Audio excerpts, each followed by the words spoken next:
জালকাঠির কীর্তিপাশা আজ হয়তো একটি শান্ত নিরিবিলি জনপদ, কিন্তু এই মাটির বুকেই লুকিয়ে আছে বাংলার জমিদারি যুগের এক গুরুত্বপূর্ণ ইতিহাস।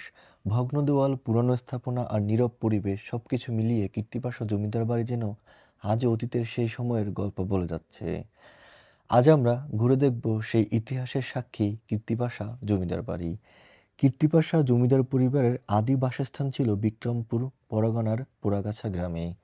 এই পরিবার আদিপুরুষ হিসেবে দুর্গাদাস সেনের নাম পাওয়া যায়। পরবর্তী সময়ে তারা বংশধররা জমিদারি ব্যবস্থার সঙ্গে যুক্ত হন। 18 ও 19 শতকের বিভিন্ন সময়ে এই পরিবার কীর্তিপাশা অঞ্চলে নিজেদের প্রভাব বিস্তার করে। ইতিহাসের বিভিন্ন সূত্রে জানা যায় এই জমিদার পরিবারের সঙ্গে রামজীবন সেন সহ সেন বংশের একাধিক ব্যক্তিবর্গের গুরুত্বপূর্ণ সম্পর্ক ছিল। পরবর্তীতে কীর্তিপাশা জমিদার বাড়ি শুধু একটি আবাসস্থল ছিল না, এটি হয়ে ওঠে ওই অঞ্চলের সামাজিক সাংস্কৃতিক জীবনের একটি গুরুত্বপূর্ণ কেন্দ্র। একসময় এই বিশাল জমিদার বাড়ি জুড়ে ছিল নানান স্থাপনা, আবাসিক ভবন, মন্দির, নাট্যমঞ্চ ও হলঘর। জানা যায় জমিদার পরিবারের দুই শাখার জন্য আলাদা বাড়ি গড়ে উঠেছিল। এর মধ্যে বড় হিচ্ছার বাড়ির কিছু স্থাপনার অস্তিত্ব এখনও দেখা যায়, যদিও ছোট হিচ্ছার বাড়ির অধিকাংশ সময়ের সঙ্গে হারিয়ে গেছে। এই বাড়ির নাট্যমঞ্চ ও সাংস্কৃতিক পরিসর আমাদের মনে করিয়ে দেয় জমিদার বাড়িগুলো শুধু রাজস্ব আদায়ের কেন্দ্র ছিল না, এগুলো স্থানীয় সামাজিক ও সাংস্কৃতিক কর্মকাণ্ডের জায়গা ছিল। একসময় এখানে পূজা, নাটক এবং নানা সামাজিক আয়োজন হতো, আজ যার অনেকটাই কেবল ইতিহাসের পাতায়।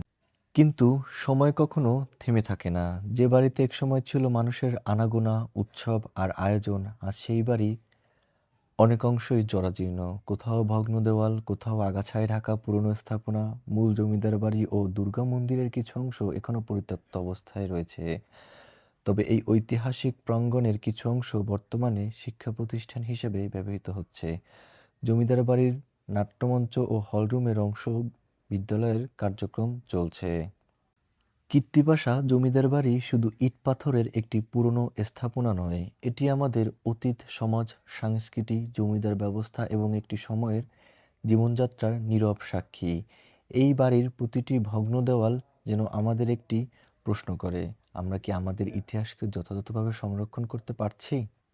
সময় এগিয়ে যাবে, নতুন প্রজন্ম আসবে, কিন্তু কীর্তিপাশার মতো ঐতিহাসিক স্থাপনাগুলো টিকে থাকলে তারা আমাদের অতীতকে চিনতে পারবে। আমি মোহাম্মদ শাওন ধনেক, আজকের এই ঐতিহাসিক যাত্রায় আমার সঙ্গে থাকার জন্য ধন্যবাদ। আবারও দেখা হবে বাংলাদেশের আরেকটি ইতিহাসের গল্প নিয়ে।